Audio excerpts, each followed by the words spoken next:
Did you know there's a role in your agency that has a bigger impact on your bottom line than you realize? Project managers are often thought to just deliver client projects on time, on scope, and on budget. But if you aren't thinking bigger than that just mentality, you could be missing the impact of this important role on your agency's profitability. Galen Low, co-founder of The Digital Project Manager, has led numerous agency teams with time spent on everything from project management to business development to account management. And all those experiences, plus now having managed a huge community of project management professionals, has led him to see the true impact PMs can have on their agency's profits and how you can maximize that impact. In today's conversation with Galen, you'll hear how to increase your PM's impact on profitability, the two most important skills you need your PMs to develop, and how to level them up, how to assess PM talent in an AI-driven world, plus a seemingly strange question that may involve a plane full of M&Ms that could actually help you identify the right PM in your next hiring process. In fact,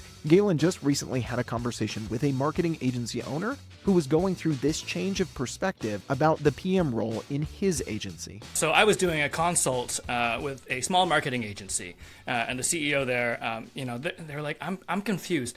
How is it that agencies get good ROI out of their PMs? Like, it doesn't seem to add up and make sense. Like, I can't afford to pay them enough for the value that I'm getting out of them. I said, okay, well, what do you have them doing? And they're like, okay, well, they're supporting the AMs, right? They go in, they take notes, they keep the team in order, they make sure things get done when they're supposed to get done. And I'm like, oh, okay. And they're like, okay, yeah, they're working on 10 to 15 projects. And I'm like, okay, hold on. 10 to 15 projects is a lot. And my next question was, how much do your PMs understand what your client's goals are, and how much do they understand what your agency goals are? Do they have enough time to actually kind of, absorb that? And they're like, no, that's the AM's job, right? PMs, they just do the PM thing. They herd cats, they're administrators, they make sure things get done. And I go, okay, well, who's sitting in on the meetings? And they're like, okay, well, yeah, the AMs are sitting in. Like, are the PMs client facing? They're like, yeah, kind of, not really. And I'm like, okay, I think you can actually get more from your PMs. Like, they're not necessarily just folks who are going to, take notes and check things off a list. And I was reminded of this thing that an AM that I respect immensely had said to me. He said, AMs work in the future. Your account people, they're the strategists. They work in the future. They are the why. Your PMs work in the present. They are the how. And if you've got the right sort of two-stroke engine going, then your AM should be able to kind of set the tone, set the strategy, and not be that deeply involved. Your PM should be able to lead and be strategic and understand your client's business and understand the strategy so that your AMs can run ahead. And then you're getting more value from them. They're not just kind of sidecarring it, taking notes, doing things that are more administrative. Their value actually should be understanding what it is that they need to deliver and making sure that they get the value out of it there. Man, I love that framing. So AMs are thinking in the future and they are the why, and PMs are really the present and they're focused on the how. And I think that distinction and kind of changing, having that mental shift a little bit, Galen, it eliminates a lot of duplication of efforts. And I think, is that really the crux of where you see, maybe agency owners and founders not getting enough value, or at least not seeing enough value sometimes, out of their PMs, is because there's actually too much overlap that they need to create clearer lines dividing the work between the AMs and PMs? Yeah, I mean, listen, there are some benefits that overlap. I had a very, interesting career path where I worked in agencies where, we wore a lot of hats. And I'm sure a lot of your listeners, have the same configuration where I was the AM and the PM and I was doing BD on top of that. That's good. And it's good to have some redundancy. I've worked with some great AMs where, we'll show up to some meetings together, but not every meeting. We have that sort of, work couple relationship where, we transfer, we share information, and we can do each other's jobs a little bit. But the bulk of the spheres are not the overlapping bits. And yeah, I do think that there is some blur, and I think it causes owners and operators to think a little bit smaller, dream bigger. Like, what can you get from these people? And the thing that I always think about is, for a lot of the founders that I talk to, who was their first project manager? It was them. right? And by the time you get to your first PM hire, a lot of the time you've forgotten that. A lot of the time you're at that point where you're like, this is painful. I just want someone else to do it. All they need to do is just, right? Make sure things get done on time, create the plans, keep the team on their feet, deliver to the client. Just those things. But they forget that, like, okay, wait a minute. It wasn't just those things that you were delivering as a founder when you were starting. It wasn't just those things when you were delivering projects. There was other stuff in your brain. Your role was broader than that. And I think a lot of agency owners can think bigger.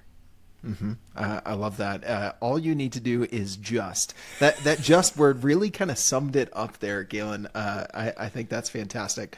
Well, we're going to talk more about how agency owners can really staff their team with the right PMs based on the way the agency model is evolving, the way that role is evolving. And one of the big factors there is AI. We've done webinars on this. We've talked about it on the podcast.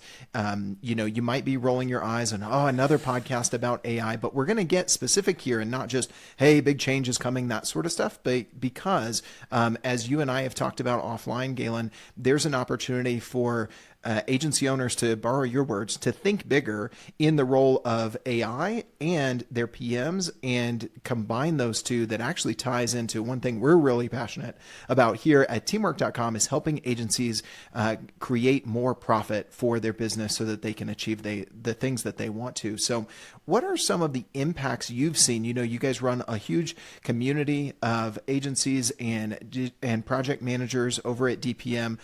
What have been some of the impacts for the agency owners that have started to think bigger and invest differently, both financially and in other ways, in their PMs?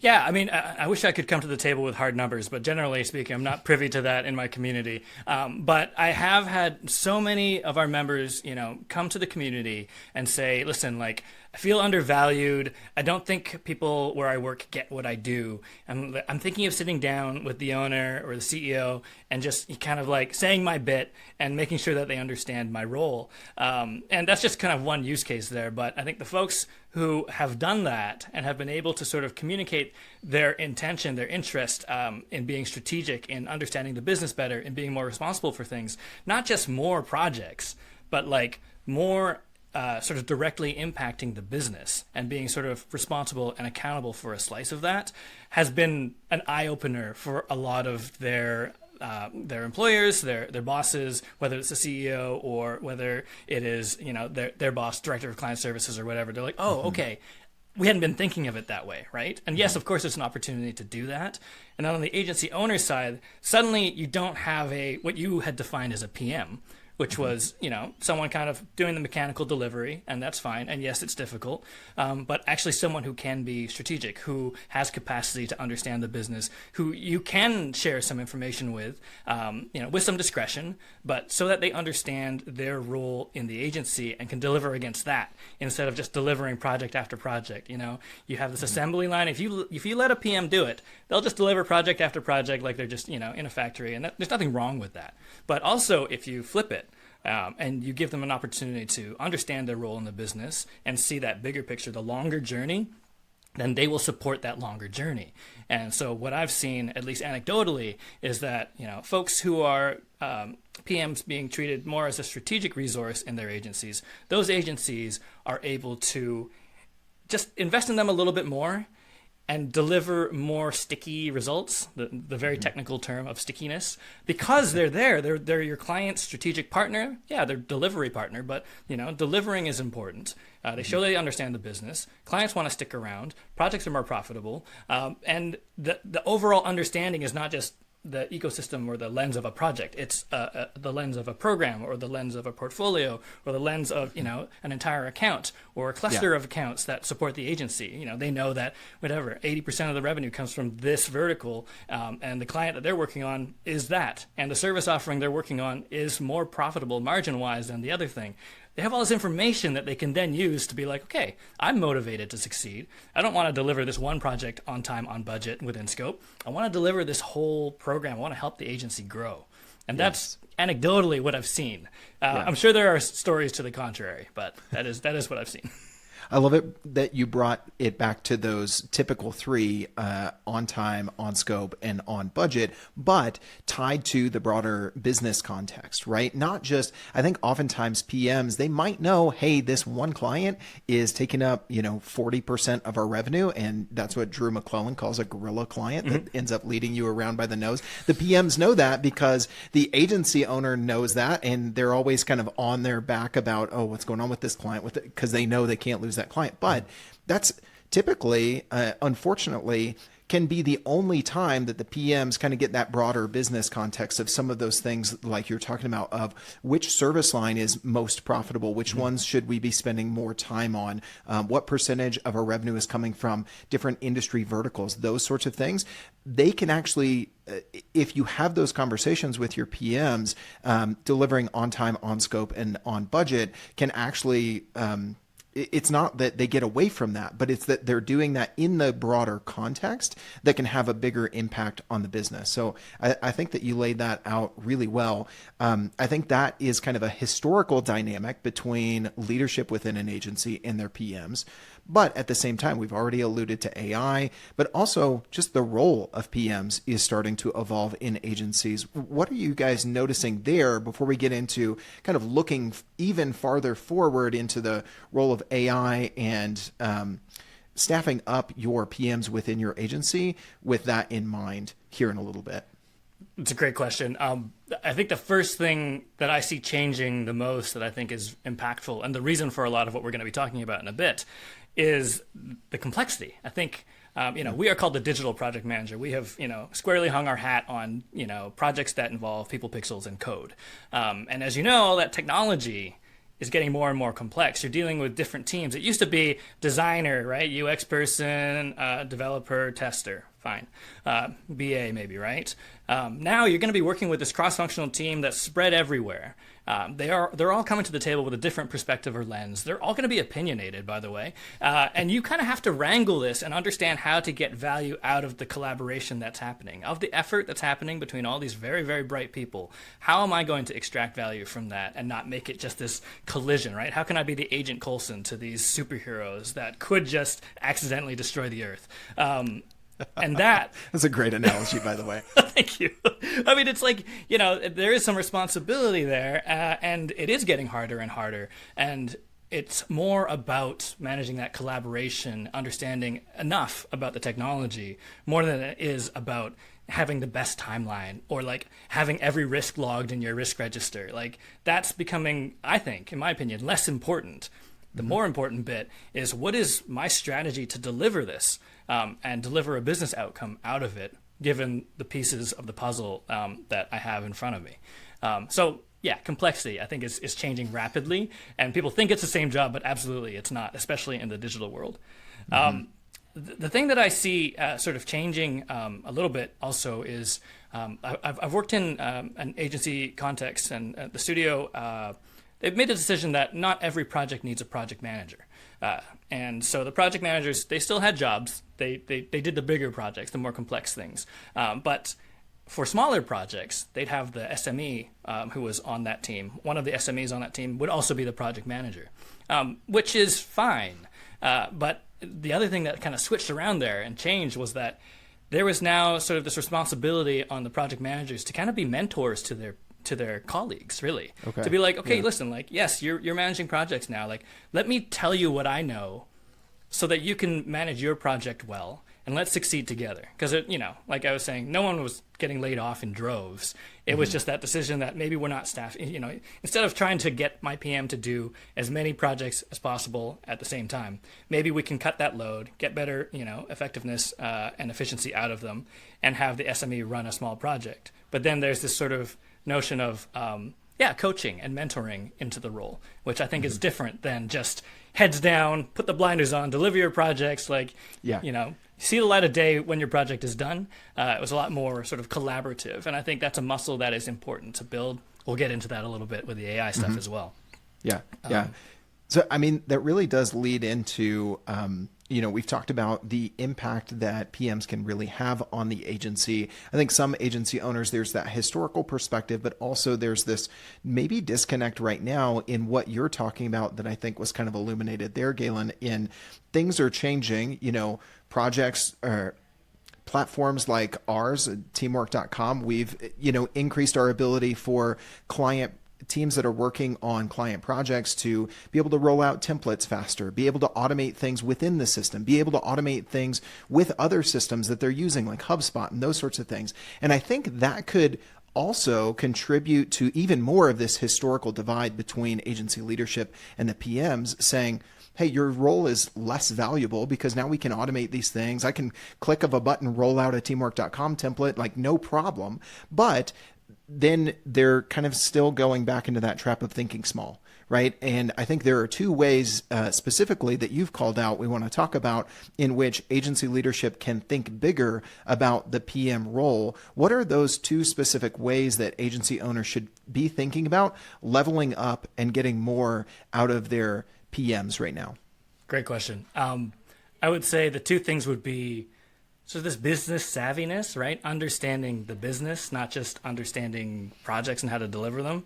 And then the other one, of course, is AI and tooling and just how you can empower your project managers to embrace that and give them a path upward instead of giving them a path downward, back into the cave of, okay, you know what? Teamwork is doing all this stuff for you. Now you can run twice as many projects. Good? Okay, off you go, right? Like, I think that is it is a valid business decision. Okay, well, we've got these tools handling this, then this PM can do more projects because they're doing less of this administration. Instead of thinking of it as, if I level them up, what might they be able to do for me? Mm-hmm. Yeah, I like that you started with business savviness because I think that's one of the areas there is this disconnect, but it just takes a little bit. I've seen client services teams where we had a lot of very young AMs and PMs, honestly, that were hungry, that were willing to grow, but they didn't understand talking marketing to our clients. They didn't understand, just kind of basic business principles. So where do you think is some of the low hanging fruit for the agency owners to level up their PMs when it comes to this business savviness before we get into the real fun stuff with the AI? No, fair enough. And I mean, listen, I'm not saying that you should send your entire project management team to get their MBA because I don't think that's necessary. You don't need to train them until they're accountants. But their world is constrained by business variables, right? Mm-hmm. I know there are different sort of crafts and departments within an agency that are just not necessarily going to be interested in the commercials or the operation, but projects are a microcosm of your agency. You're thinking about what services can I offer that I can deliver high quality portfolio award winning output that is profitable. What people do I need? What resources do I need in order to deliver that? And how can I make it attractive for my clients? And how can I grow that, retain clients and grow my agency? Well, guess what? A project is basically that on a smaller scale, right? You have resources to deliver high quality work that's going to move a needle. And fundamentally, the easiest thing, the lowest hanging fruit, I would say, is just taking some decisions about what information you are sharing with the PM team. I'm going to take a bit of a side quest here. I hope you don't mind. But I love it. My background is in film studies, okay? So I did my degree in film studies, which is kind of like getting a literature degree, except you watch movies and sometimes fall asleep in lecture. But the thing that film has never been shy about is budget and box office and money and people getting paid to do a thing. You don't really talk about that in the literature world, I found, at least not my lit buddies. That I've never thought about that difference, but that's so true. We know exactly down to the T what this movie cost to produce and what it actually brought in from a revenue standpoint. We don't know that with authors and publishers and the books. I've never thought about that before. Best-selling author, great, right? And not hey, we got renewed for a second season of the show, right? Is a business business accomplishment. But if you look at it from that lens, right, my analog here is PMs are like the film studies majors. They're not like the lit majors necessarily. Their world is commercial. Their world is business. You're talking about budgets. You're talking about scope. You're talking about resources, people, right? Equipment. So from that lens, you can have those conversations. You don't have to say how much everybody's getting paid on their project team. You don't have to say, what your profit has been. You don't have to say that you're worried about payroll in 6 months. But you can just lens it through the idea that they are part of a growing agency, delivering on a mission and a vision. And they play an important part of that because your projects, that's the fuel in the fire, right? And when you think about the role of the PM, you can think of it as, please shovel this coal into the furnace. Try and get as much coal as you can into the furnace. Great, I will pay you whatever, some mid 5-figure salary. Or you can think of it as, try and get the most efficient fuel in here. I want you to engineer this so that we are firing on all cylinders and we are moving the business forward as fast as we can because we want to deliver value.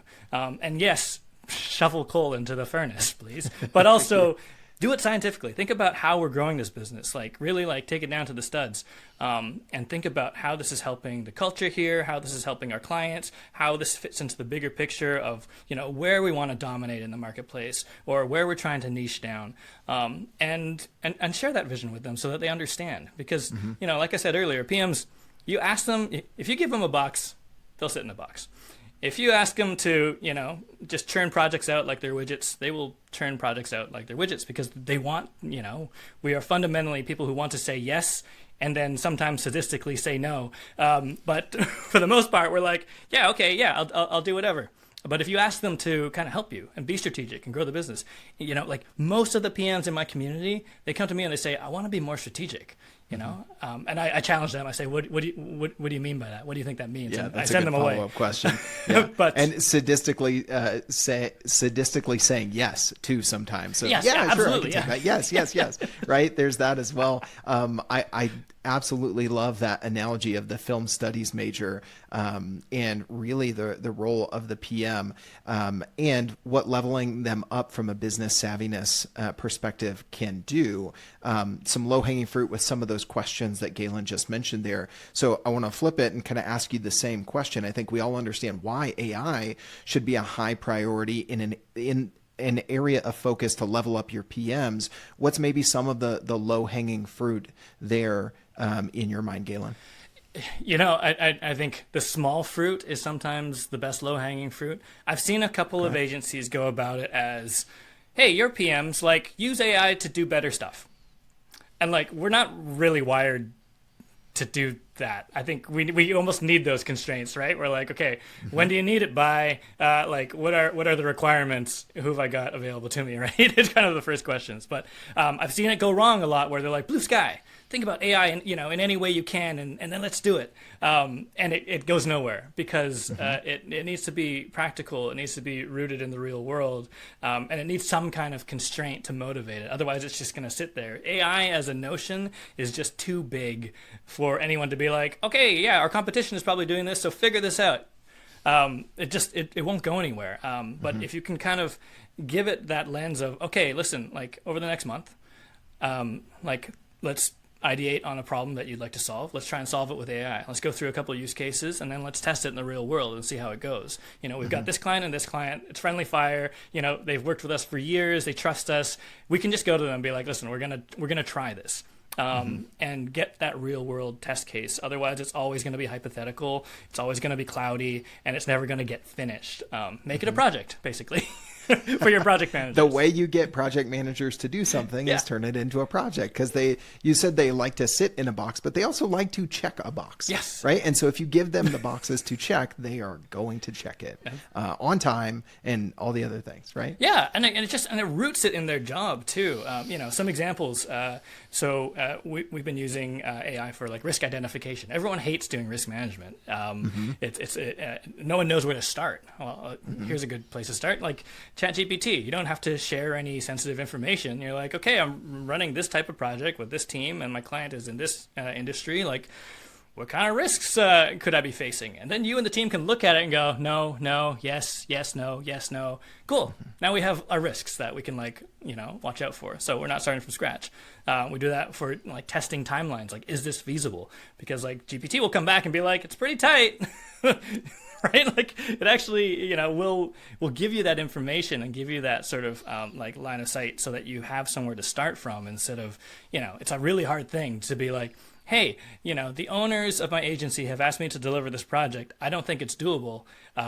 I'm going to say it's not doable. Like, that takes a lot of, guts, really. But to be like, here's why. And also, AI kind of agrees with me. You kind of have that ammunition. You have that use case. But again, it's just rooted in these small ways to improve some of the things that are kind of crappy about the job that no one enjoys. And then taking that step sort of up instead of down, right? To be like, okay, we've got this now.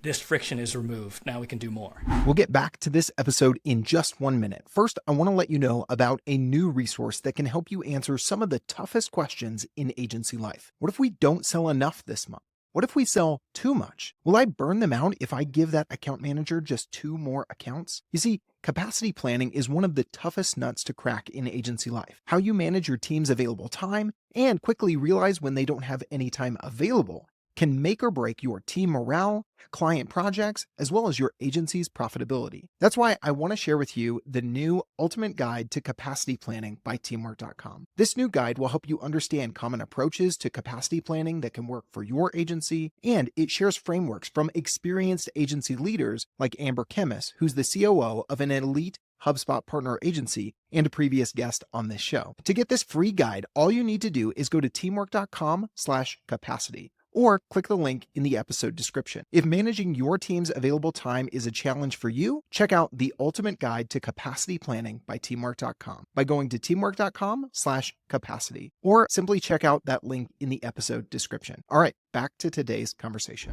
So whether it's asking them to level up when it comes to their business savviness or AI tools that they can leverage in their day-to-day job as a project manager.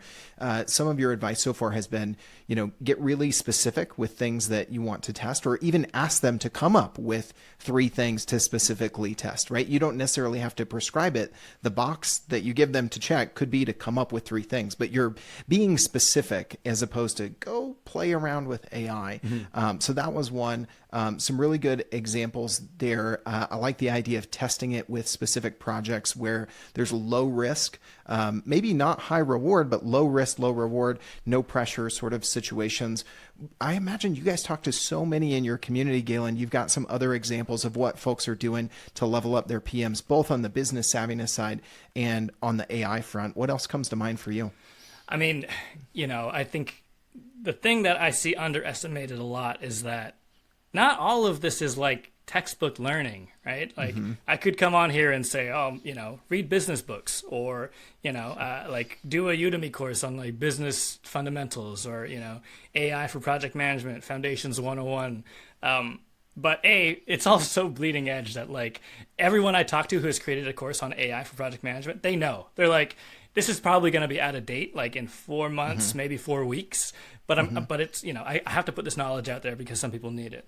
But a lot of what is being learned now is through human exchange, through conversations. It's because, we haven't had time to write all these things down, or there's so many different variables and so many different opinions. Yeah. I think, this is a shameless plug, but I think the value of community is going to become so important, where you can talk to authentic human beings that what their role is, that they, where they work, right?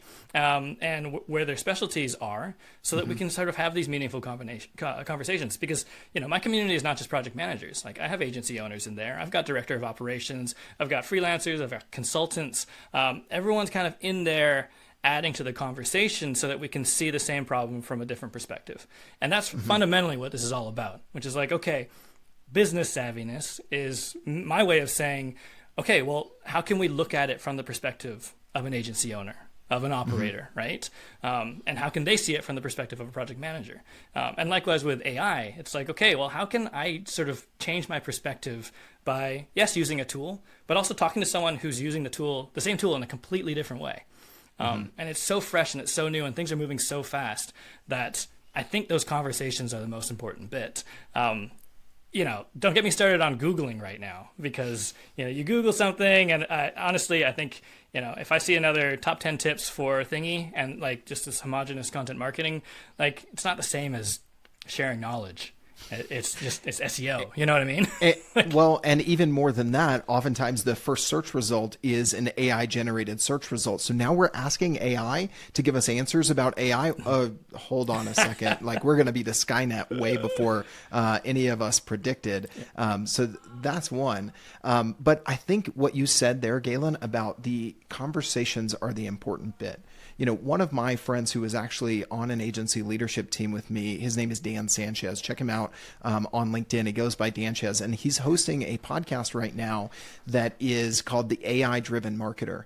And he started that for the exact reason you're talking about. Is there are no books, there are very few resources on the actual use cases of AI because it's so new and it's changing so quickly. And so he's literally just having conversations with folks about, how are you using AI within your agency for this? How are you using it for customer research? How are you using it for podcast automation and all these different things? And just digging into those actual use cases in conversation. And thankfully, for a lot of folks that are following his show, are actually, he's sharing those conversations so that they become more than just the one-to-one, but that's really what it takes right now. And so we'll get to, if you're listening to this and you're like, oh, I want to know more about the community at DPM and how I can get plugged in there. We'll get to that in a bit.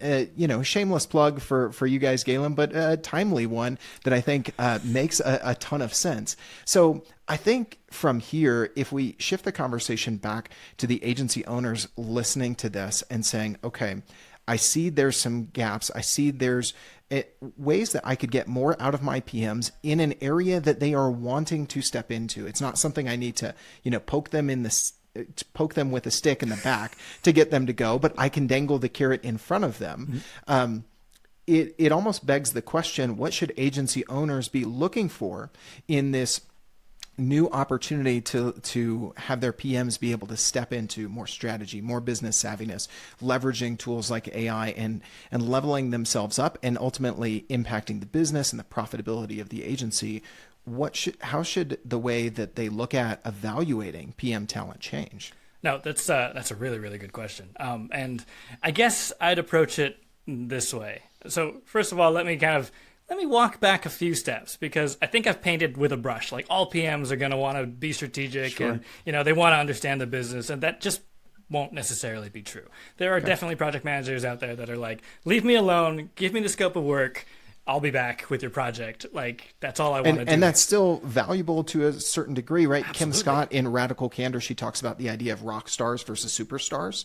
You have people that just want to keep getting better at the thing that they're doing. And we need to not undervalue that, but we need to, leverage that talent in that way. And then you have superstars that either want to move up or they want to skill up in the way that we're talking about. So you're going to have those rock stars and superstar PMs, and they both play a crucial role. So after that quick aside that stuck in my brain from that book, back to you, Galen. That's absolutely right, because what you want to look for those superstar characteristics.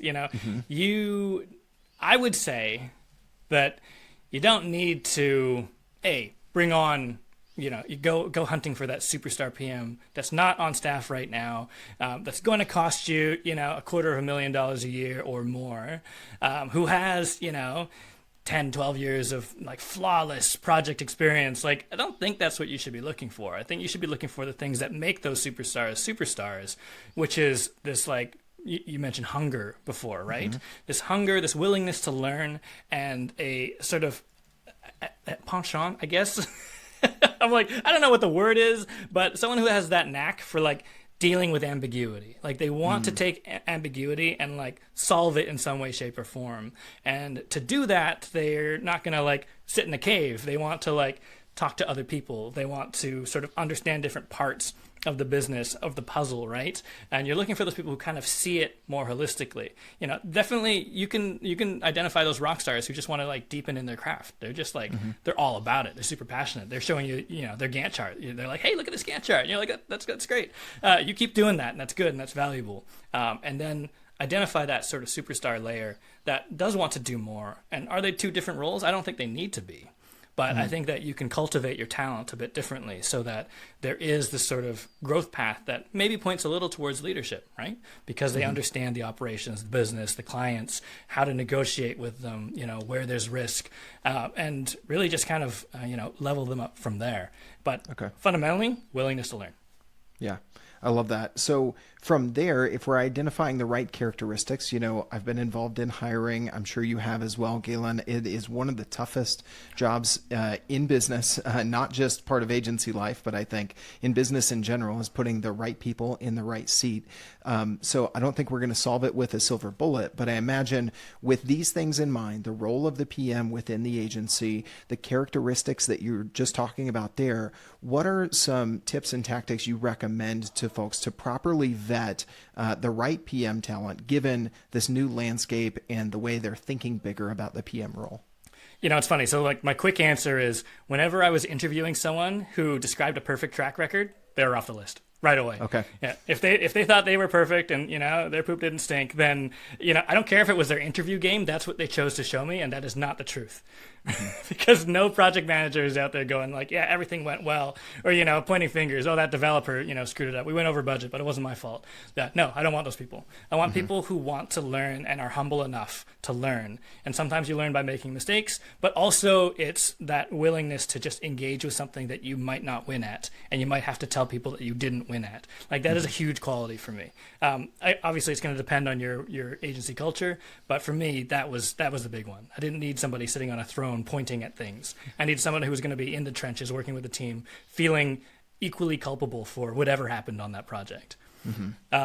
But some other things so we used to do a statement of work Kobayashi Maru. So basically we'd give a project manager 2 hours. This is pre-AI, so I don't know if this would still stand up. But we're like, listen, you got 2 hours to take this terrible contradictory client brief and turn it into a scope of work document. And no one would ever be able to finish. You couldn't finish it in 2 hours, right? And have a polished document. So everyone would run out of time. But the thing you'd see is what they decided to prioritize. So you'd see some people just trying to do a little bit of everything, right? Okay, here's what the deliverables are, here's what the risks are, here's the budget, here's the time frame, here's the sort of business case, and they kind of went shallow on everything. Some people would go deep into risk or deep, cover. Let me at least cover my butt. I've only got 2 hours to do this. How can I protect the agency? How can I protect my team? And then you'd see people who just kind of didn't quite grasp it, right? They're like, okay. You get everything for cheap, and we're probably going to go over budget, but that's all the time I had to create this document. And of those different responses, what do you think was the best one, or what did they each tell you? I mean, I was thinking about this, and I was like, actually, it depends on your culture, right? Okay. If you are if you have a lot of clients in heavily regulated industries, or you're doing a lot of high profile stuff, you want someone who is risk and client focused, or someone who understands the business proposition and the challenge that's trying to be solved. And then everything else you can work on, right? I think the notion of planning, the notion of whatever task management, or articulating what the team is, there are some teachable things there. But sometimes what you can't teach is that this sort of precision, this carefulness, this understanding that things could go terribly wrong, and that means an impact to the livelihood of everyone in this agency. So there is that, right? But also sometimes there are agencies that are no, listen, let's go big, go home, move fast, break things. That's how we go. And, you might want someone who's a bit bold, a bit brazen. So I don't know if there's a wrong answer.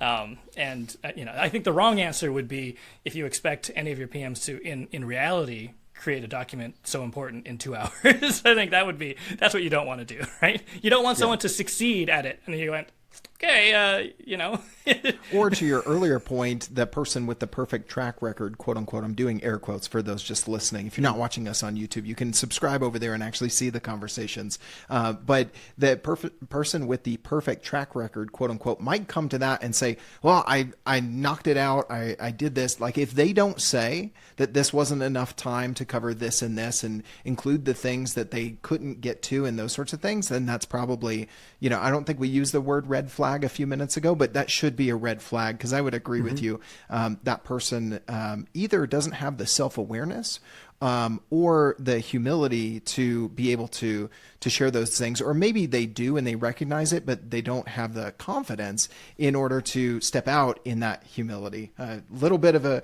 weird paradigm there, or maybe paradox actually is what I meant to say, between confidence and humility. But I think those two can go hand in hand. Galen, weren't you telling me about an interview question that you got from one of your community members that had something to do with like M&Ms in an airplane or something as well? Honestly, I couldn't remember if it was M&Ms and Skittles, and I suppose it doesn't matter. But the question was, M&Ms are better. Let's go with that. It's like I have 1 million M&Ms in an airplane, and I need to get them out of here in an hour. Like, what should I do? I'm paraphrasing, and I'm sure it was a much better question when it was told to me. But the point was not for someone to create a plan to get some M&Ms out of a plane. The point was to see what they ask. Right? Like, ask for clarification, because I think there's so much in the PM world where, yes, we're hungry. We want to deliver a project, but, deliver this project is too vague. We need some clarity. So you give someone this kind of silly question, but, you get back from them the questions that they would ask when things are unclear. And sometimes you'll get like some wild, innovative way to get M&Ms out of a plane. But a lot of the times it's about how they create clarity out of ambiguity and silliness, because fundamentally, isn't that what we're dealing with in agency life, right? It's almost like it's so high octane and so high pressure that it's kind of silly, but we have to like make the most out of it. And so it was kind of like character question, which I thought was interesting. I haven't tried it. But I did like it. Maybe we'll have to have you back on the show after you've done that a few times, and then share with us some of the responses. Because I imagine a PM who is good at creating clarity out of ambiguity, you're so right. There's so much pressure and so much seriousness that sometimes we have to remind ourselves we're just doing client projects. We're not doing brain surgery. We're not curing cancer here. Maybe you're marketing for a company that is working on a cure for cancer. And I don't mean to diminish that, but taking that step back. But back to the point of the M&Ms in the plane, it's like, okay, is the plane on the ground or in the air? Is it important that the M&Ms, are they going to be used for something later, or do we need to just get them out? Are there people suffocating in this, million M&Ms and they can't breathe? Those sorts of things will lead you to a different answer. And I imagine like this exercise is meant to draw out who asked those sorts of questions, or better ones than I just came up with. No, honestly, like the podcast, one, right? The one you said is very important, because what happens is a lot of the time, project managers and project teams, they're given the mission without the reason for the mission. So if there's a bunch of people trapped in a plane suffocating, that is something we would want to know before we move a bunch of M&Ms out of a plane, because it changes. You think you've given them the why, but you haven't. You get like, well, we need to move these M&Ms out of the plane. Okay, but why, right? Yeah. And that's actually a great quality to have in a PM, someone who's going to ask that question. Okay, but why? It's a bit challenging, and it's going to sting, and you're probably going to hate it as an owner. You're going to be like, why are you asking me? I'm the boss. You just move the M&Ms out. But over time, you'll realize that why is to keep you from stepping on a landmine somewhere down the road. Yeah, or leaving a plane full of passengers suffocating on M&Ms. Yes, there you go. I love it. All right, so we've talked a lot about, Galen, how agency owners can think differently, think bigger, to use your term from earlier about the PM role. Some areas that if they are going to go to their PMs and say, hey, I would like you to contribute more. I think you're hungry for it. Again, on that characteristic you're looking for. It needs to start, though, from a place of common understanding. And I think there is some misunderstanding, some of which we've talked about or maybe just kind of flown by so far.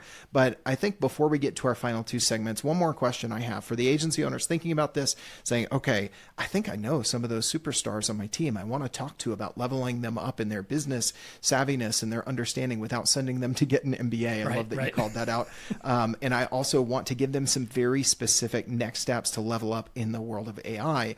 But I guess maybe what I want to ask is, from your community members and your PMs, what are they saying that they wish their agency owners knew about their role, so that agency owners listening to this can better understand that to enter these conversations? Yeah, no, that's a good one as well.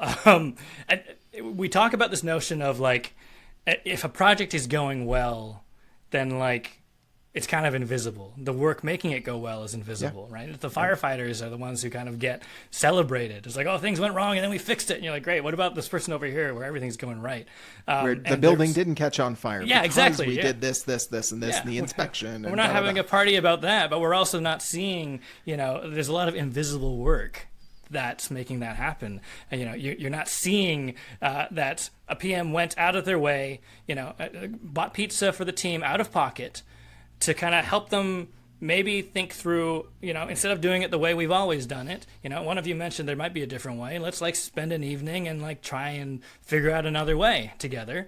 And sometimes that means they're able to find a way to do something twice as fast, right? Or half as much effort because they're working smarter, not harder. And they're given this birth to, and they're empowered to think about it in a different way. Not like agency grind, right? No, please don't stop working until, at 9 p.m. and then you can sleep and please be back here at 6. So giving them that moment to slow down, facilitating that human collaboration to figure out a better way of working, that's sometimes completely invisible. And I think it happens every day. And the people I talk to, they are sort of finessing and lubricating this collaboration process in the background. And there's a lot of sort of interpersonal dynamic. There's a lot of strategy to kind of massage this product out of, a scope and a team that's very capable, but easily could run the wrong way really, really fast. And I think it's those little things. It's those little conversations, not the big things, not all the putting out of fires. Those are the things that I think a lot of PMs wish that their leadership team saw or understood. Not that, you're good at your job, clearly because people like you and things go well. But what are those things, right? And kind of understanding, but because those are the roots of it. If you were someone who started your own agency, those were the roots of your business. A bit of your charisma, a bit of your ability to collaborate, a bit of firmness on the vision, but a bit of flexibility to understand what the market wants and what it does. That's it's younger you. You're looking at younger you, and whether or not they want to become you in the future, that's a whole nother thing. You do, like you said, if they want to just deepen in their craft, no problem. They don't have to become VPs. They don't have to become executives. But those are the seeds, right? And I think that's what a lot of folks don't see in their PMs. They're I don't know, things just go well. They deliver stuff. I don't know. It's kind of black box. It's magic, right? It's not magic. It's not. And what you just called out there, I think, is a great bridge builder between agency owners and PMs, which oftentimes are viewed at, you got this visionary agency owner that just thinks about where we can get to, not how we're going to get there, right? Very different from even an ops leader, much less a PM. But what you just said there of that kind of younger you and some of the things that you listed, if you're an agency owner listening to this, I encourage you, hit that back button a couple times and listen to those things, those characteristics that Galen listed that you can see in your PM. And I think recognizing those things, calling them out, showing your appreciation for them could actually build that bridge so that these conversations with your PM, that some of them might be a little tough about how their role needs to change given the state of the business and the world and all of these sorts of things, whether it's business or AI and that shift. That's really good stuff, Galen. I appreciate it. And I think that is a great segue right into our final 2 segments here. So we're going to hit you with our rapid fire round of our Agency Life Fast 5. You ready for it? Okay, yes.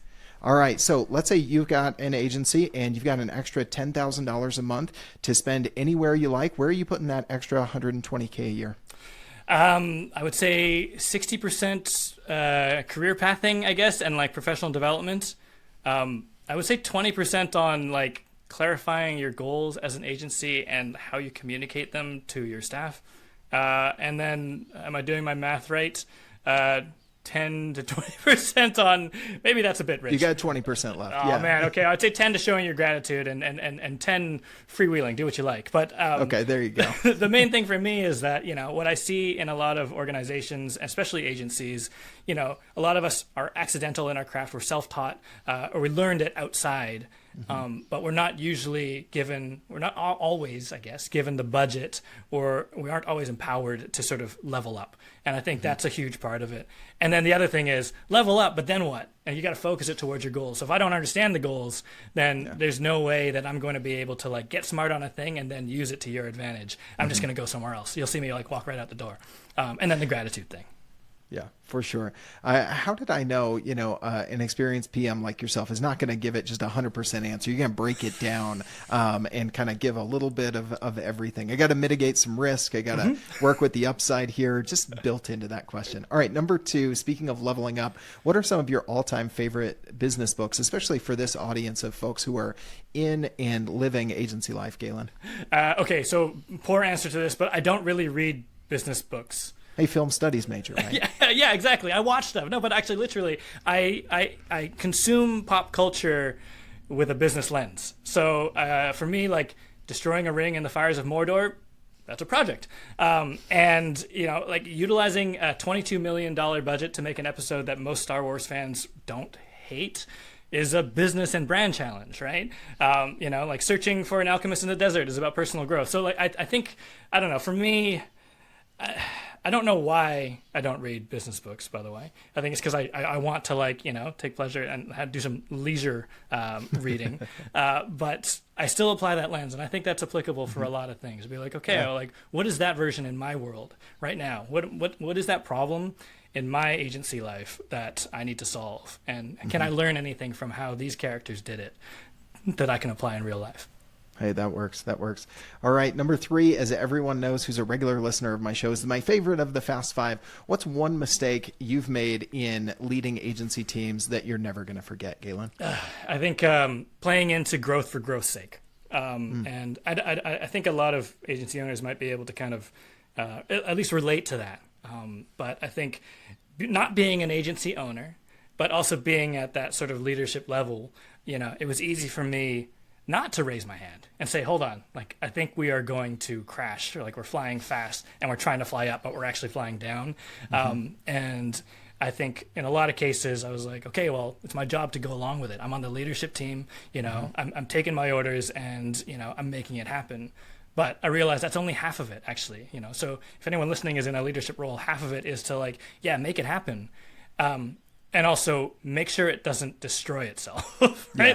It's also your responsibility, in a leadership role.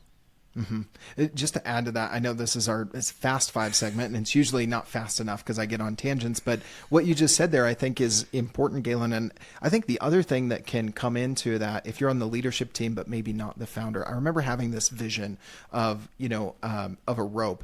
And when a founder is like, we need to go here or go here, I've talked to a lot of agency owners on this show that have said, yeah, shiny object syndrome is a little bit my challenge. So I don't think I'm throwing rocks at anybody that wouldn't say, yeah, that's a tendency. And that can cause kind of disruption or movement, at least, right? And if you picture the agency owner at the end of a big rope like you play in tug of war with, and they're shaking it, right? Down all the way down 10, 20 feet down the rope, that is a long way that the end of that rope is swinging back and forth. If you're up close and you're on the leadership team, you're like, oh, this is a little change, but like we can manage it, but if you kind of go down to the end of the rope with your PMs and your AMs and the teams on the front lines, then you start to realize, oh, this is more change and more disturbance than I was realizing. So that's the other thing that just came to mind as you were talking about there, that I think if you're an agency leader, but you're not necessarily the owner, or the owner, that you can think about in how you're not even implementing change, but just thinking about it and leading your team through it. All right, number 4 and 5, Galen, are two sides of the same coin. The first one is, what is the hardest part about agency life, in your opinion? Oh, man. I think it would be choosing when balance is necessary. Okay, what do I mean by that? Like, I know people are like always like, oh, work-life balance, or balance in your life. It's a destination. I don't think it's a destination for us agency folks. I think it's like a pit stop, right? Like, it's okay to like find balance, and like for some reason you're doing 9 to 5 and you're not working late hours and you're not thinking about the work like as you're trying to fall asleep. It's okay to be there, but honestly, sometimes I get bored when I'm in that state, and I realize that like I'm built for high pressure, high octane work. And sure, it doesn't mean that I should just grind and grind and grind until I fall apart. I should choose to find balance sometimes, but it shouldn't be my destination, and that should be okay. As long as I'm not hurting anybody, as long as I'm not, impacting my body in a really negative way, if it's what's giving me joy, like, it's okay to like dive into high octane work and, burn the midnight oil and every now and again if that's what drives you. And I think that was kind of always the thing. We talk about agency life as this grind, like it's terrible, but we all love it. Yeah, and there's a certain seasonality to life that I think is important, and also self-awareness by asking those questions of why am I doing this? Do I enjoy doing this? Is this giving me joy? Why would I choose to do that? Again, it takes self-awareness, but those are good questions that we should be asking because there's been backlash against hustle culture in a lot of ways, and I think a lot of that is warranted based on, some of the influencers out there and stuff like that. But also I've seen people push back to the backlash and say, look, I just really enjoy this. And this is what I want my life to look like. I'm not just being like mistakenly fumbling down this path. I've chosen it for these reasons. Now you might disagree with those reasons, right? Which is a different conversation, but I'm not just blindly following that. So I think self-awareness is the first step to figuring all of that out, as you kind of alluded to there, Galen. I like that seasons of life as well. I think maybe that is balance, actually. Maybe I've got it wrong, and that is balance. But hey, we're figuring it out. The beauty of it is in the conversation, going back to your point 100%. Earlier. All right, last of our Fast Five, Galen, what's the best part about agency life in your opinion? I think it comes back to that high octane work. I think it's the bonds built through that adrenaline and like through the variety of it all, we get a perspective on so many different businesses, so many different clients, so many different verticals. It's high pressure. And honestly, it's not always great. And sometimes the culture can be toxic. I get it. I've been in all those places.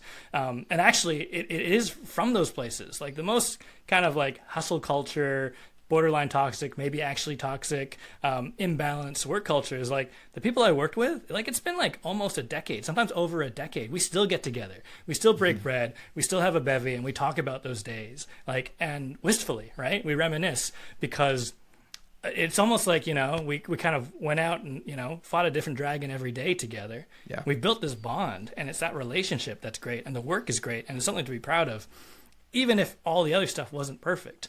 But I hear some of that in other industries, don't get me wrong, but definitely in my experience, we built really strong bonds by pushing ourselves through some really tough challenges together.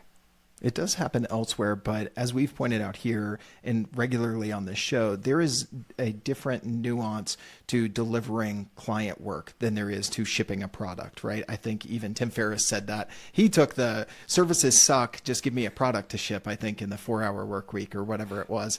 But on that note, I love that you called out relationships, because that is usually our last question here is a relationship, someone that you want to give a shout out to that has impacted your journey in and through agency life, Galen. Oh, yeah. Can I do two?